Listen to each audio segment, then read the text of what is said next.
Tube fits in the indentation. Appears I can use this to rotate powder. Let's take a closer look. Okay. Jug is pouring. Nothing happened. At least, not yet. Oops.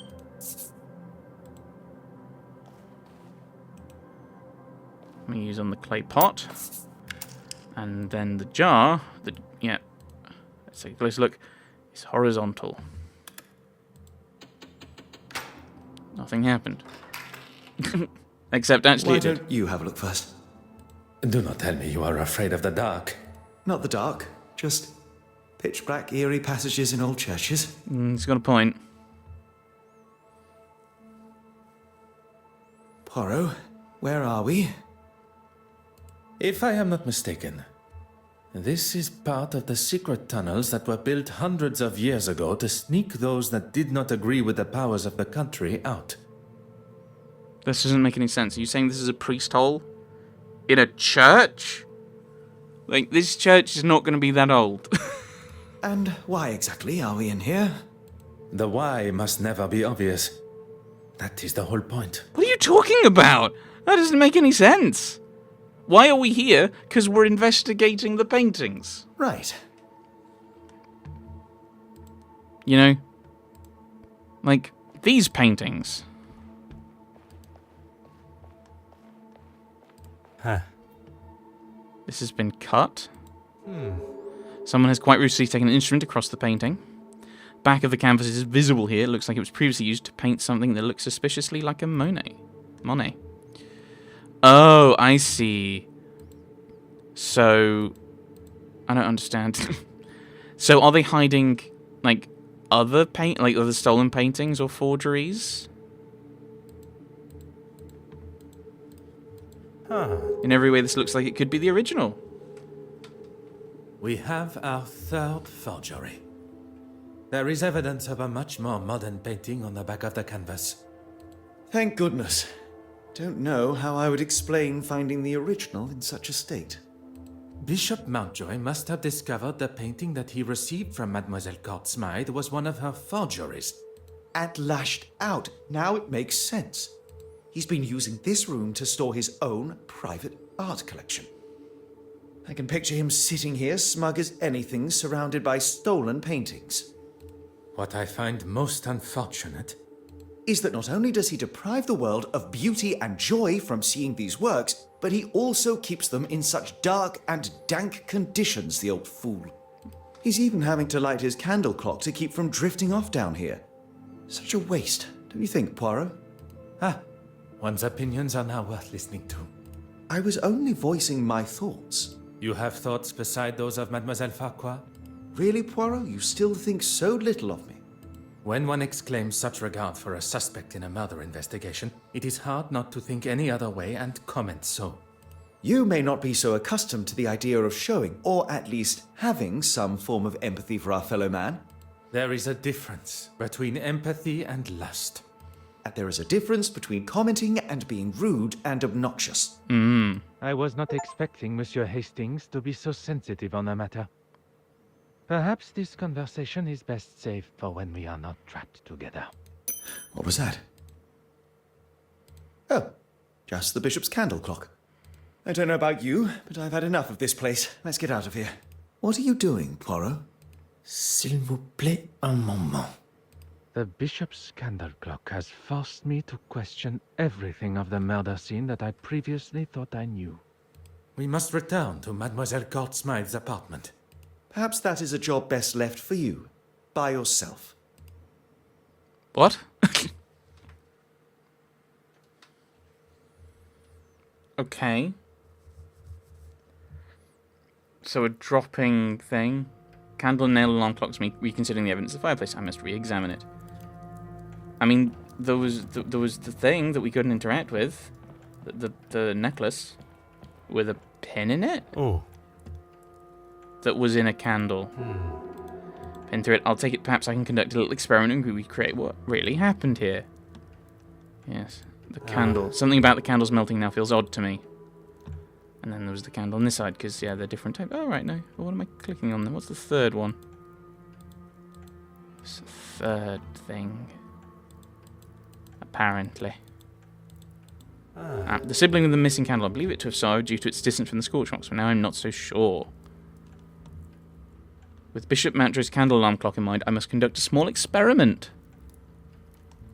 Okay. There's something else I must do first. So I need a candle. Where are the spare candles then? Okay.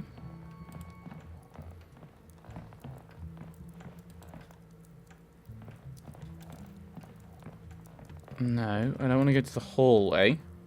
At the console table. Ha. So as the fire, some brand new candles remain intact. I'll take one. Bottle is empty but smells strongly of turpentine.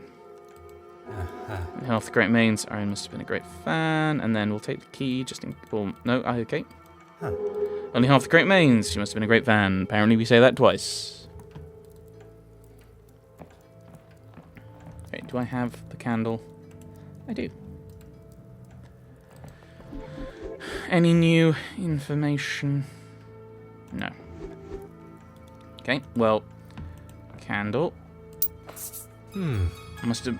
There would have been a candle here before the heat of the fire melted it. Necklace. So the nail in the bishop's candle pin could have been pushed into the candle like so. Necklace could have been wrapped around the candle, something like this. Okay. As the wax melted, the pin fell. The necklace could have poured over the side, the weight eventually toppling the candle. And then you put something... You put something there that it hits. Imaginal. I believe myself to be the greatest detective in the most prestigious police force in the world. But I have been duped and swindled, falling directly into the trap laid by the killer. And now I stand here alone, contemplating what is to come next. Monsieur Hastings was quick to make his excuses to retire to his abode and not return to the scene of the crime by my side. I hope there is not something further that troubles him. One does not need added strains at a time when steps must be retraced and a new timeline considered. Sacré. I have spent my time staring into the sun when deceit and deception has taken place in the shadows. A murderer remains free. But the truth of the fire eludes Detective Hercule Poirot no more, and soon neither will their identity. Aha! The investigation starts anew. Oh, great. Another 8 chapters.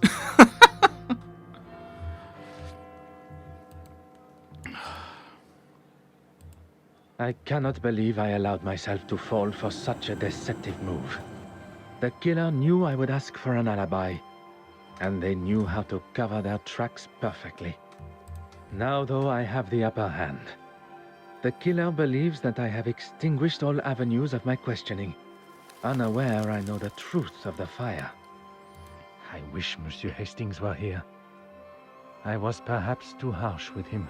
Perhaps. I know of his want for the same as I, the truth. But now I fear that I have lost him to my own tenacious demeanor. Now more than ever do I need my little grey cells working at full capacity. Monsieur Demire and Mademoiselle Babagna. I am glad to say that they both still have alibis, as the show had just reached its second act. I can be sure that neither was involved. Mademoiselle Farquhar. She claims that she was in the darkroom developing pictures. And even with this new discovery, her alibi stands. Monsieur Dryden can confirm. Monsieur Christiansen, one of my key suspects, drinking alone except for a brief encounter with Monsieur Demire. But Madame Allen can substantiate his trip to see her at the theater to apologize during the intermission. Which leads us to the good Madame Allen. On stage, performing. Innocent. A side note, I must make an effort to see her production. From what I have heard, she sounds quite captivating. The Honorable Bishop Mountjoy. His Compline prayers had not yet begun, but...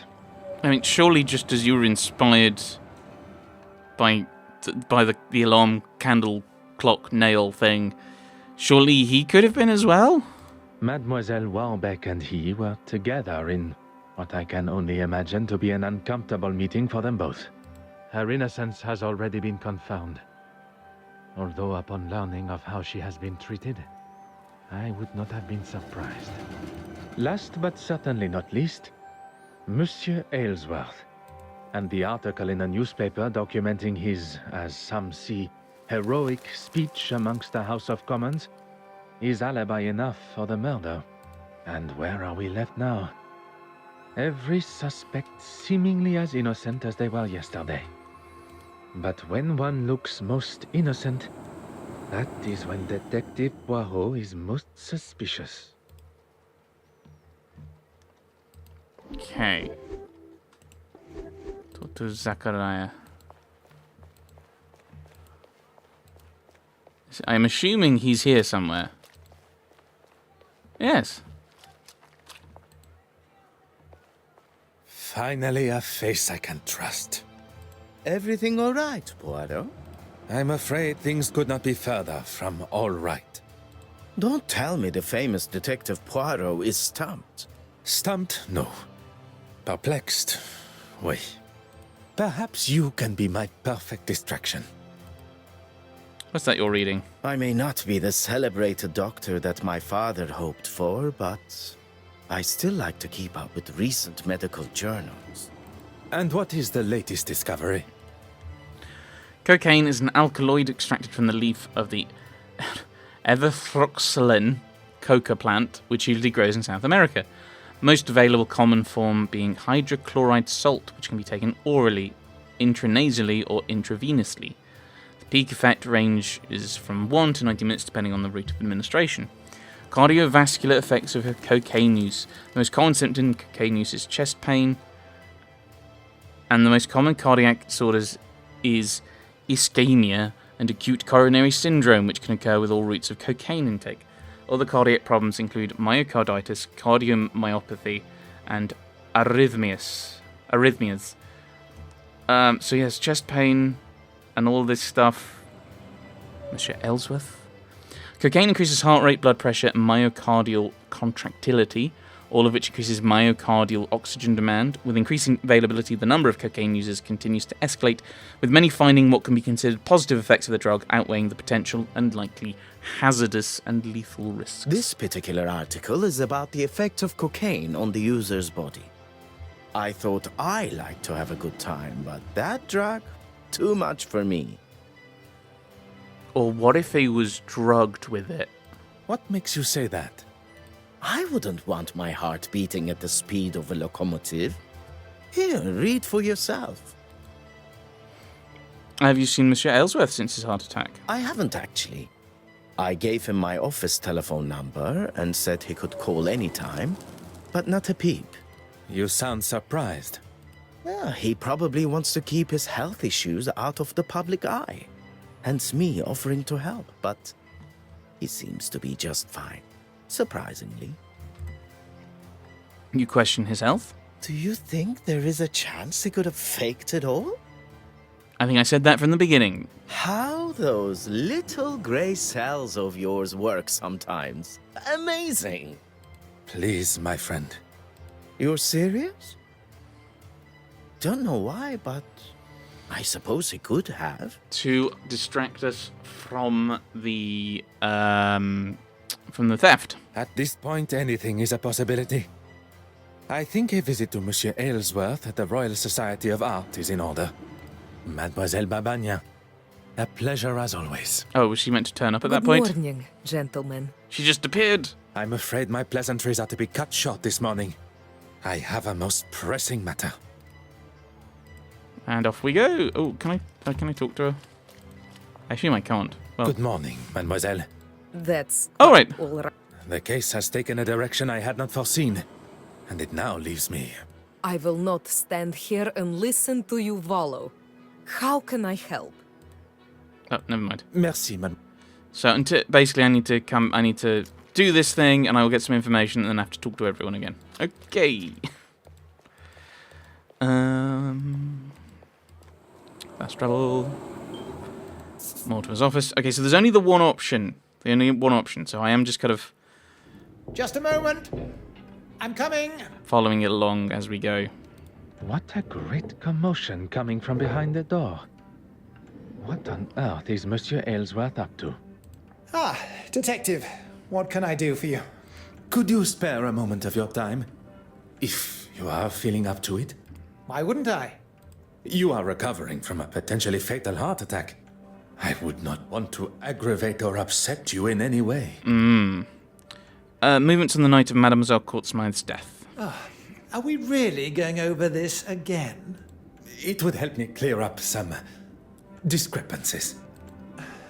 Very well.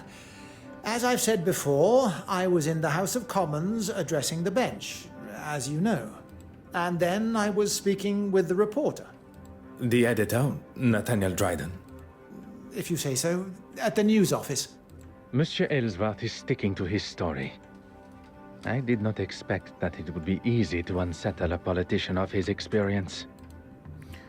You have not contacted Monsieur Demire? And why would I? Oh, to thank him for his help at the museum. Yes, of course. I've been meaning to send him a thank you gift. One would think that thanking the man that saved your life would be further up your priorities. I'm a very busy man, as I'm sure you understand. And I don't know whether I'd go as far as saying he saved my life. On the contrary, had Monsieur Demire not been there with his extensive medical training and a man of your age, perhaps you would not be here talking with me today. If Monsieur Aylesworth is not prepared to tell the truth, perhaps I can use his own pompous nature and guilt against him. The nurse said herself that I had the heart of a young athlete. It'll take more than that to slow me down. Well, I would not take that as a sign to start the sporting career. Merci, monsieur. I find myself in a most problematic position. My associate, Monsieur Hastings, is nowhere to be found when I need him the most. There must be someone else that I can call upon. Someone to fill the shoes of Monsieur Hastings. For the time being, at least. Do we go back to Monsieur Demire? The obvious choice would be Monsieur Demire. But I wonder if he is suited to the task that is required. Well, what is the task that's required? And maybe we can come up with something.